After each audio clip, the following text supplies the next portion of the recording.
It's kind of a one-stop shop for everything, all the information that you need about being pregnant and having a baby. I don't know what I'd do actually if I didn't have BabyCenter.com.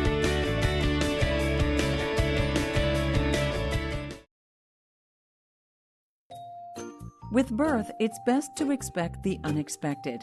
Sometimes during the pushing stage of labor, it's in the best interest of the baby or mother to speed up delivery by using forceps or a vacuum device.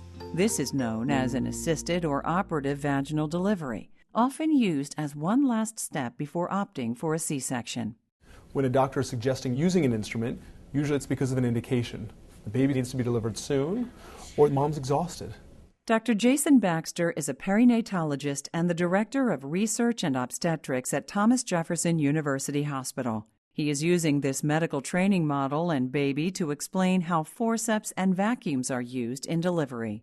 Most obstetricians won't offer the option of a forceps or vacuum-assisted vaginal delivery unless the baby's in a safe position far enough down in the birth canal to perform that procedure.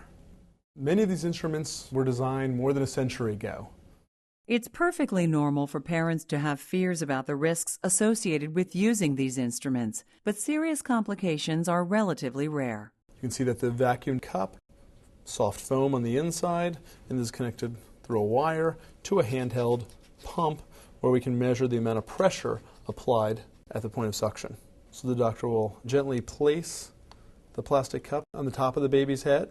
Then, while a contraction is occurring, we'll pump up the pressure and then pull while mom pushes. This will help guide the head down through the birth canal, release the pressure on the cup, and help the baby's head deliver. About 1% of all U.S. births use forceps in assisted or operative vaginal births, and a little over 4% use plastic vacuum or suction cups.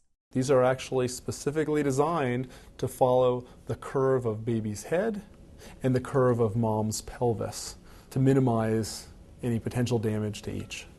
There are over 40 types of forceps. This one is a standard shape and design.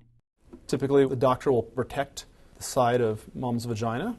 We'll gently slide one forceps in front of baby's ear over the cheekbone, and then placing the other forceps, lock the forceps blades, and then while mom pushes, help deliver the baby to the vaginal opening. The forceps are removed and the baby is delivered. An operative vaginal birth can result in worse tears to the perineum or the vagina. The biggest risks that I talk to parents about is the risk of marks. You can see a little mark left by the suction. Your baby may have temporary bruising or small cuts on his head or face that may last for several days. More serious problems like bleeding under the scalp, brain or eye injury, and nerve damage are relatively rare.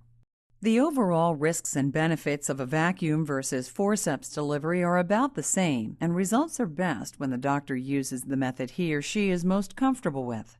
Long before you're in the delivery room, you should ask your doctor whether he or she has experienced delivering babies with forceps or a vacuum.